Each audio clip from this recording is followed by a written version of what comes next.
नमस्कार। आज हम बात करने वाले हैं मध्य प्रदेश के एक बहुत ही बड़े अदालती फैसले के बारे में। एक ऐसा फैसला जिसने हजारों सरकारी कर्मचारियों की कह सकते हैं पूरी जिंदगी ही बदल दी। ये कहानी है समान काम समान वेतन के सिद्धांत की एक जबरदस्त जीत की। और देखिए, इस पूरे मामले का जो सार है ना, वो जबलपुर हाईकोर्ट के बस एक सीधे से सवाल में छिपा है। सवाल ये कि भाई, जब कोई कर्मचारी अपना 100% काम कर रहा है तो उसे सैलरी कम क्यों मिले। बहुत सीधा सवाल है ना। तो हुआ यह है कि जबलपुर हाईकोर्ट ने नए सरकारी कर्मचारियों के लिए बने एक बहुत ही विवादास्पद और कह सकते हैं भेदभाव भरे वेतन कटौती नियम को ही रद्द कर दिया है। ये वाकई में हजारों कर्मचारियों के लिए न्याय की दिशा में एक बहुत बहुत बड़ा कदम है। तो सवाल उठता है कि आखिर ये नियम था क्या? ऐसा क्या था इसमें कि इसके खिलाफ इतनी बड़ी कानूनी लड़ाई लड़नी पड़ी? चलिए जरा इसे ठीक से समझते हैं कि ये काम कैसे करता था। तो देखिए, ये सारी कहानी शुरू हुई थी 12 दिसंबर 2019 से। उस दिन सामान्य प्रशासन विभाग, जिसे GAD भी कहते हैं, उसने एक सर्कुलर जारी किया और बस इसी सर्कुलर ने इस पूरी वेतन कटौती की नींव रख दी थी। इस नए नियम के तहत ना, जो सबसे पहला और बड़ा बदलाव किया गया वो था प्रोबेशन पीरियड में, जिसे हम परिवीक्षा अवधि भी कहते हैं। इसको 2 साल से बढ़ाकर सीधा 3 साल कर दिया गया। यह अपने आप में एक बहुत बड़ा चेंज था। और असल में सबसे बड़ी प्रॉब्लम तो यहीं से शुरू हुई। हुआ ये कि नए कर्मचारियोयों को प्रोबेशन के दौरान पूरी सैलरी मिलती ही नहीं थी। मतलब पहले साल मिलेगी सिर्फ 70%, दूसरे साल 80% और तीसरे साल 90%। पूरी 100% सैलरी पाने के लिए उन्हें 3 लंबे साल का इंतजार करना पड़ता था। तो अब जरा ये देखते हैं कि इस नियम का ग्राउंड पर, मतलब असल में कर्मचारियों पर असर क्या पड़ रहा था। देखिए, ये सिर्फ कुछ पैसों की बात नहीं थी, ये एक बहुत बड़े फाइनेंशियल और मेंटल बोझ की कहानी थी। और सबसे हैरान करने वाली बात तो ये थी कि ये नियम सरासर भेदभाव वाला था।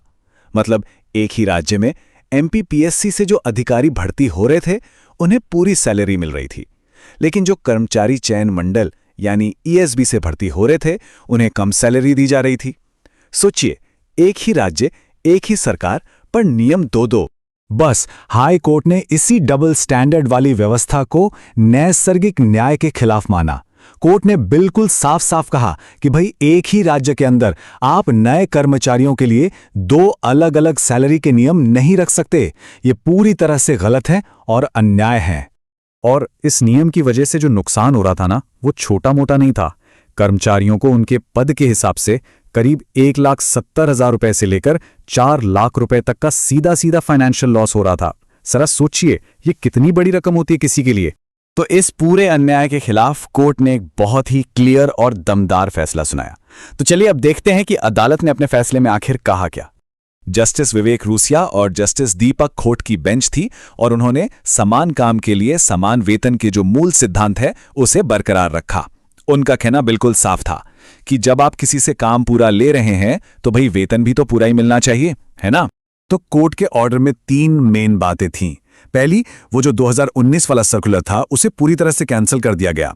दूसरी बात, सरकार को कर्मचारियों की जितनी भी सैलरी काटी गई थी वो सारी की सारी एरियर के तौर पर लौटानी होगी। और तीसरी और बहुत जरूरी बात कि प्रोबेशन के नाम पर आगे से ऐसी कोई भी रिकवरी पूरी तरह गैर कानूनी होगी। अच्छा, तो इस फैसले के बाद अब क्या? उन हजारों कर्मचारियों का क्या होगा जिन्होंने इस नियम के तहत अपनी नौकरी शुरू की थी? उनके लिए तो ये एक नई सुबह की तरह है। इस ऐतिहासिक फैसले का सीधा सीधा फायदा हजारों टीचर्स, क्लर्क्स और दूसरी कैटेगरी के कर्मचारियों को मिलने वाला है।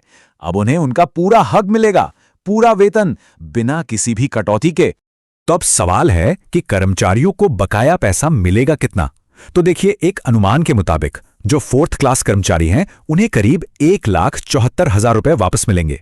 वहीं जो 3rd क्लास कर्मचारी हैं उन्हें उनकी सैलरी के हिसाब से 2,19,000 से लेकर 4 लाख रुपए से भी ज्यादा की रकम मिलेगी।